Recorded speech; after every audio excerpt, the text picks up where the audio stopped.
When I catch up with people who've walked through the doors of KARK, there is one name that comes up more often than any other. It's not Dave Woodman, it's not Roy Mitchell, it's not Tom Bonner. It is David Jones, a man who is at the fulcrum of KARK's legendary success, and it's great to get a chance to sit down and speak with him today. David, you are the former owner, president, and general manager of KARK. As I mentioned to everyone that comes here says David is the fulcrum of the success of KARK back in the day. You're very kind. And I want to say too, it's not one of those situations where you came from a larger market or you came from a bigger city where you have had a lot of experience managing a television station. You literally worked your way up. I did. And my strength, I was an adequate general manager. I mean, I made the company money and most days made budget, but my strength was people. I had 116 employees. I knew every spouse's name. I knew every child's name. And that wasn't easy. But when summer picnic time came up, Mom and Dad appreciated the fact that I knew Johnny's name. And I truly cared about that. So if I had whatever strength I might have had, it was doing with me because I loved them.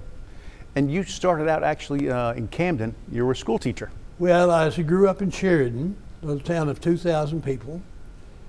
And when I graduated from college from Henderson State, I couldn't get a job. I didn't have any experience, of course. And they offered me a job teaching in a major high school in Camden. And I took it. And it was a magical time of life, really, because my wife and I were 21. We had a little girl. Our seniors were 18. I taught 10th grade English, 11th grade speech, and 12th grade drama. I directed the high school plays, sponsored the junior class, Future Teachers of America, the Thespian Society, sold tickets at the basketball and football games at $300 a month. Having the time of your life in that career, loved how it. Did you get into the crazy world of television? Absolutely loved it. I made $300 a month for 9 months. I had to paint blackboards and put roofs on in the summertime to make ends meet. I got into television because I answered an ad in the newspaper that Channel 4 through an employment agency wanted a salesman. And my mother had always told me, even as a teenager, that I'd make a good salesman. And one day I said, "Why do you say that, Mom?" And she said, "Well, you like to talk." And I'm a salesman. What I've always been. Uh-huh. And she said, "Everybody likes you and they trust you. So I just think you'd make a good salesman."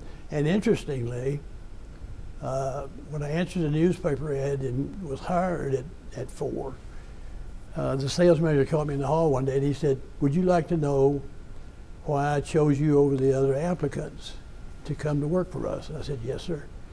He said, "Because when I asked you why you thought you would make a good employee, you said because my mama said I would." And we had 2 sales guys, John Reinhardt and myself. Just 2? We were black and white.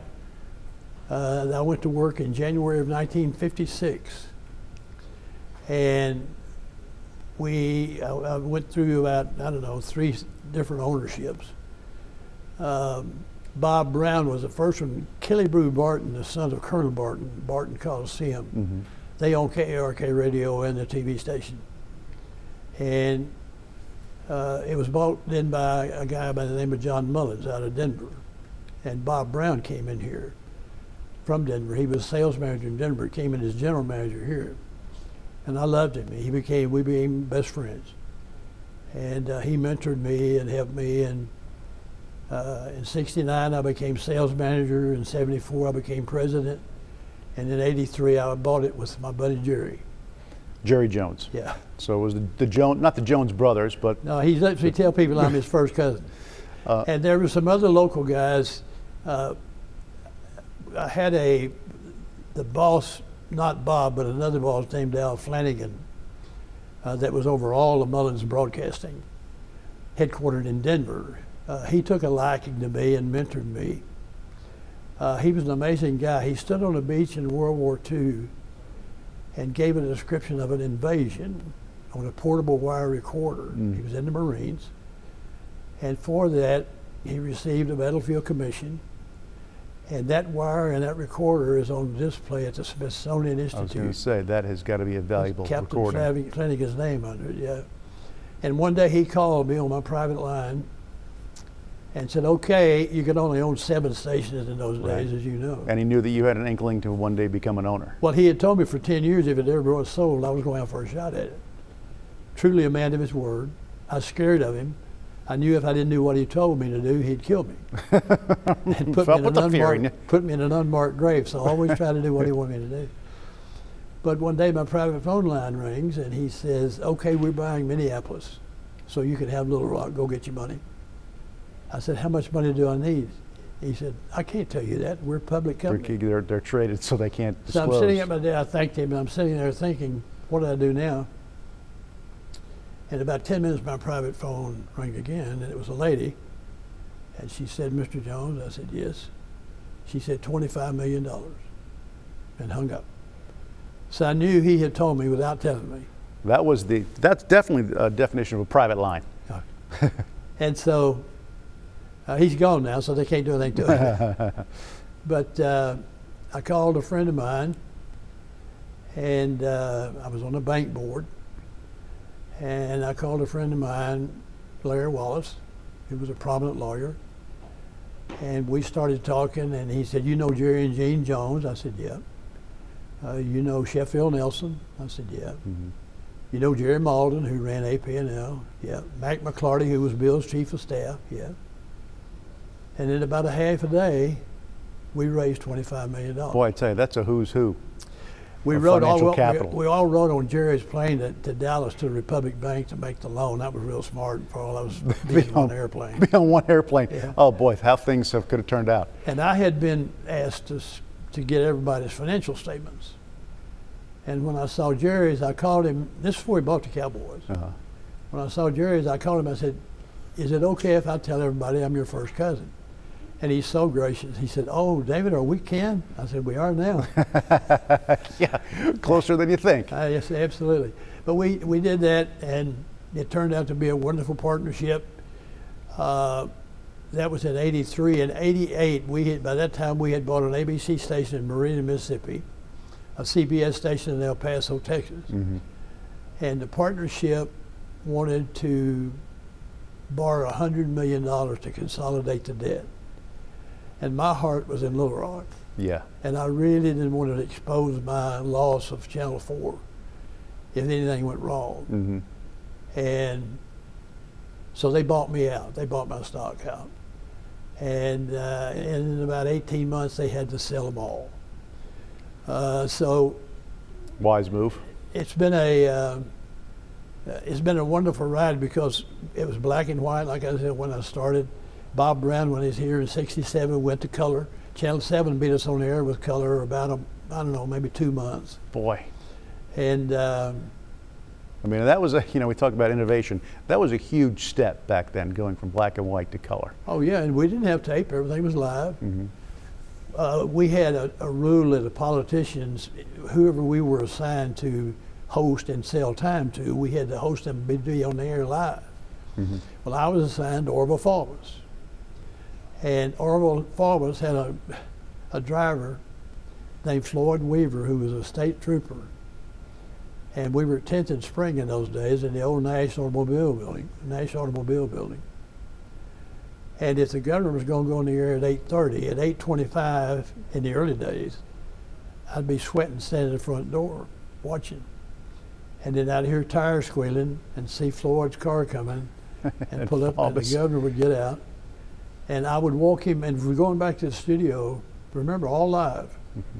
They were playing the disclaimer. We could hear it in the hall as we're walking. The following is a paid political announcement.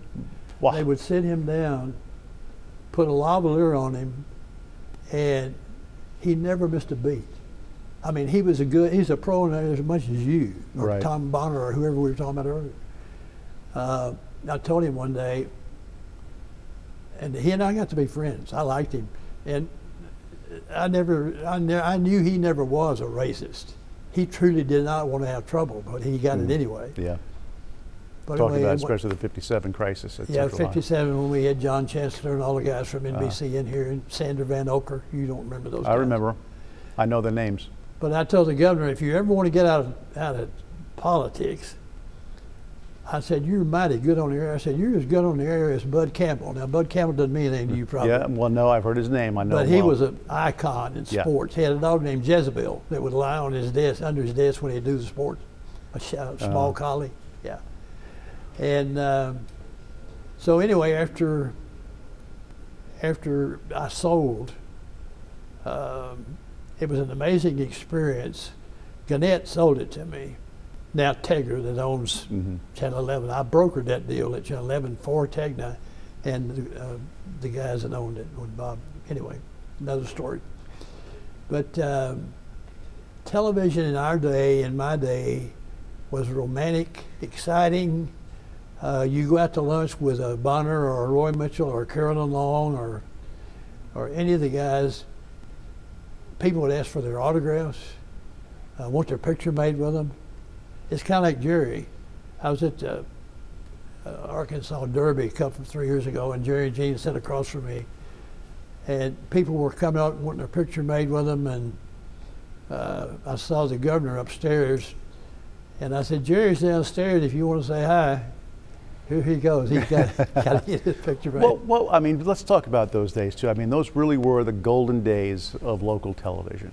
And it was also very important for the people who were on air to maintain their journalistic integrity. But it was also kind of your and people talk about you in the front office, is you made sure that they stayed happy, that they were continued to enjoy what they were doing. You didn't seem to be someone, and I'm not calling anyone out, but you weren't taking advantage of anyone's love for the business by saying, they just want to be on TV, so I'm going to pay them peanuts. I mean, you really went out of your way to take care of your folks. Well, I liked them. And the ones that I was so lucky and so blessed to have the right people in the right job. Every once in a while, I remember they told us a story at this reunion we had with Channel 4 people back a month ago, that the news director had a question about a story, and our old Gary Long was not there. He's gone now. But it might have been Ron Gardner telling me this. Anyways, one of the reporters telling me that he came up to see me to ask about a story, if it should be run or not. And Ron said, Gary said, told Ron, David said, if it's true, run it. And that was kind of the theory we had. And of course, the FCC was so involved too. If a general manager tried to manipulate news and tell them what to run and what not to run, they'd take your license away from you. Sure, I mean, that's the way it is. And that's the way it needs to be. Yeah. I mean, if it's true, run it. If it's not, don't. KARK also had a great reputation around the country, for that matter, under your leadership, and also with the network. The network was always interested in sending people down here or getting content from KARK. How did you maintain that relationship? Well, we were one of two stations that were winning the rating period in the 5:30 news for NBC. There were only two stations in America that had the lead, that won the time period. And Tom Brokaw and I became fairly good friends, because every time I'd go to New York as sales manager, when the rating books would come out in February and in May, we had reps in each major city. I loved Manhattan, New York for a lot of reasons, but I would go in there and always visit with the network. And they always wanted to know, what did we do? How did we do that? What did you do? How did you do it? And I never will forget when Bob Brown and I, Bob primarily, he was so wonderful, decided that in prime access, 6:30 to 7, we were going to run the Beverly Hillbillies, Monday through Friday. And we called our New York office and told them about it, and they started laughing. And we said, what are you guys laughing about? And they said, because that's crazy. You don't put the Beverly Hillbillies in front of the network. Well, we're going to try it. When the first book came out, we had a 50 share. Monster. And maintained that for a long time. And for people don't know, 50 share, 50% of the television's on, we're watching you. That's right. And we learned very quickly too that the lead out program is almost as important as the lead in. And we were in the learning stage in those days. It was all new. Were you also instrumental too, because the technology that Little Rock had, KARK TV had back then, was things that larger markets were doing. markets this size didn't have a helicopter, didn't have live trucks running around, didn't have well-groomed news anchors, doing highbrow stuff. How are you able to maintain that? How are you able to fund that? Don Hobart airplane company out at the airport. Dick and Don Hobart running down. They lost Claude, their dad, but Don had been a helicopter pilot in Vietnam, and we made a deal with them, and we even had NBC sent a group of Japanese journalists in here, like 20 of them, to see how we produced our news. Some of them went out with reporters, and some of them stayed with the directors. Mm-hmm. And I had Don, he flew in over the Gazette building on our parking lot, was right next door, where all these guys could see it, because that's very impressive when you got your own helicopter. Yeah. Of course, we leased it. We didn't tell them that, but we had to lease it. Couldn't afford it. But a lot of that expertise came from outside, from guys like Al Flanagan and Bob Brown, people that had been experienced, because KBTV in Denver, Channel 9, was the parent company of Mullins. And then Mullins sold it to Carl Eller, to Combined Communications Company. And then we had 7 TV stations. We had big markets. We had Atlanta, mm-hmm. we had Oklahoma City, we had Phoenix, Little Rock, of course, Fort Wayne, Indiana, Louisville, Kentucky. And brain work from all those places gave little guys like us ideas on what we could do to be better. And some of them worked, some of them didn't. Well, most of it did work. Yeah. Okay, I mean, everyone tells the stories of how Channel 4 was just a powerhouse and had a great reputation around the country back then. Still does today, for that matter. But also, what you guys kept, and especially in the front office, kept very important, and on the, I guess, the front burner, was also the people at home. You never seemed to ignore them, and you wanted to get out and be with them as much as possible. You're talking about with the general public? Yeah. Yeah, we did, and as we mentioned a little earlier, back in those days when it came to license renewal every 4 years, the FCC required the general manager to do ascertainments. I think I was required to do like 200. And you go to leaders with the questionnaires, what can we do to make our community better? Mm-hmm. Back in 1978, 79, 1980, I had a black advisory group made up of 12 of the leading African American people in this city, and I had lunch with them at the Little Rock Club once a month to see what they thought and how we could make everything better for our minority community. Mm-hmm. But we were so actively involved, and in those days too, Bob, which is quite different now, but you had guys in the legislature like Knox Nelson from Pine Bluff. I can name a whole handful of them, that if you needed something done, and never anything that was not proper, but you had powerhouses like that in the state legislature that would run the ball for you. Yeah. My daughter had an accident, and it took 20 minutes for an ambulance to come from one of their bases 9 blocks away. And I didn't want any other parent to ever experience that. I'm going to tell you a personal story. And so NBC had a story called, a program called Emergency, mm-hmm. on Saturday night, I think, yep. that the ambulance system was in the fire department. So I started working with Jack Davis, who was fire chief, Carlton McMillan, who was city manager, to get a city-owned ambulance service that didn't have truck drivers as drivers of the ambulances, but had professionals. And it took me about 10 years to get it done. My daughter's accident was in '74, and we finally became an entity of the Little Rock Ambulance Authority in '84, and that's what MIMS is. I started it with 12 ambulances and 90 people. And today we have 420 people and 120 ambulances. And we serve Little Rock, North Little Rock, Pulaski County, Sheridan. I'm having a senior moment here. Little town just north of here. Well, to say the least. I mean, it's But anyway, that's the epitome of community I'm involvement. so blessed because we save about 1,000 lives a year, and we have our own school. We teach. First part of the school is to be an EMT. Second part is to be a paramedic. And the city of Little Rock just named a $12 million building in my honor at 7th and State Street.